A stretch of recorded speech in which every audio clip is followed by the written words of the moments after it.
ஐயோ டீ கொட்டிருச்சே. கால்ல பட்டுச்சா? இல்ல. கையில பட்டுச்சா? முதுகுல பட்டுச்சா? எங்கயோ உனக்கு பட்டிருக்கு. இல்ல. என்ன சொன்னா வருத்தப்படுறோம், நீ மறைக்கிற. தானே? எல்லாரும் சௌத்ரி, பாக்குறாங்க சார். எல்லாரையும் வேணா வெளியே அனுப்பிச்சிடலாமா? என்ன பார்வை? ஒரு பொண்ணு ஆபத்துல இருக்கும்போது அவளை காப்பாத்துறதுக்காக டச் பண்றதுல எந்த தப்பும் கிடையாது. புரியுதா? போங்க போய் டியூட்டி பாருங்க எல்லாரும். சாவி நீ எடுத்து வந்த பசுபதிட்ட கொடுத்து விட்டுருக்கலாமே டீயே. அவர் இல்ல, அதுதான் நான் வந்தேன். அவன் ஏதாவது எஸ்பி வீட்டுக்கு சில்லற வேலைக்கு போயிருப்பா. பசுபதி இல்லையா? பசுபதி தான் பாக்கணுமா? நான் இல்லையா? உங்களன் கொச்சச்ச மாதிரி சார். கொச்சச்சன் ஒச்சச்சன் பொச்சச்சன்.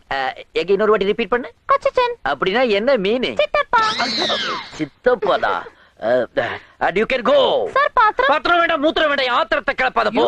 குருவாயிரப்பா. ஆத்திரம். அவனை நம்ம சும்மா விடக்கூடாது. எஸ், பழிக்கு பழி வாங்கணும். நம்மள மாட்டி விட்ட மாதிரியே அவனை நாம மாட்டி விடணும். அவனை போலீஸ் கேஸ் போட விடக்கூடாது. பாட்டி சொல்றதா கரெக்ட். அவன் யூனிஃபார்ம் போடுறது